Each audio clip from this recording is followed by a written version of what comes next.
Difficult weather conditions have aided in a slow pace of planting across Nebraska. The state's farmers are 7 points behind their average corn planting pace and 14 points off in soybeans. 30% of the corn crop has emerged, but that's 5 points slower than normal. As discussed in a recent Crop Watch article, some stands and plants above ground are less than ideal, leading to questions about replanting. Earlier this week, we talked with Nebraska Extension's Nathan Mueller near Fremont to learn more about issues growers may be facing. We started by asking about some of the fields in his area of eastern Nebraska.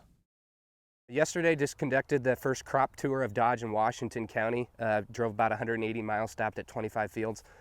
With all the wetness we've had, April was the third wettest April in 123 years in Fremont after 1944 and 1984. So it's wet. It's wet like last year, so farmers, got an early start in April, about April 12th to April 17th. A lot of corn went in, and those are also some of the cornfields that we're seeing some issues with in terms of stand. Yeah, let's talk about stand. They're coming from two things you said. One is planting into dry soils, and then it got cold, and one is planting into wet soils, and it got wetter. Yeah, so two conditions on the well-drained fields up in most of the rest of the county. It was really dry. We didn't have any moisture from the first part of April, and so it went in the dry soil, and parts of the field was really dry, maybe where they worked it. That seed sat there for a couple days, and then around April 19th we got some cold wet weather, as 40s and 50s with some rain. And when corn seed first absorbs water or imbibes water, it needs to be warm water, not cold, and so we had some chilling injury on that corn. So we did have some stand issues across the field. I already made some field visits. In most of those cases, it was best for the farmer to keep what they had. The other situation is here in the Platte River Valley, Elkhorn, and Missouri River bottom, is we just, with all that moisture, that early corn just had over 10 inches of rain on it. And so in poorly drained areas of the field, we're looking at some conditions where we're going to probably need to replant.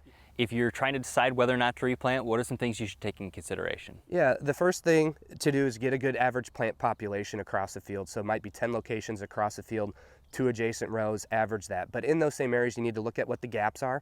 Is there 2 to 3 foot gaps, or are there 4 to 6 foot gaps?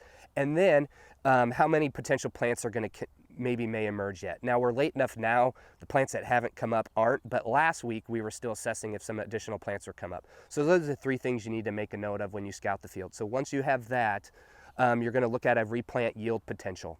And Iowa State is a table we use. We're so close to Iowa. And so you're going to look at what's the maximum yield potential I have on my initial planting at the current stand and the gaps in the rows compared to my replant yield potential. In a lot of cases, in the 2 fields I visited last week, we were looking at that chilling injury. It was better for them to keep what they had. Even at 19 to 20,000 plants with some gaps, they were still ahead on yield potential over replanting now. Is there a decision to make about if it's too late to plant corn? Yeah, so like on these fields, the field we're here in today in the Platte River bottom, where the stand that we lost was due to wet conditions mostly. We've had 11 inches of rain or more. It was the wettest April on record, the 3rd wettest April on record.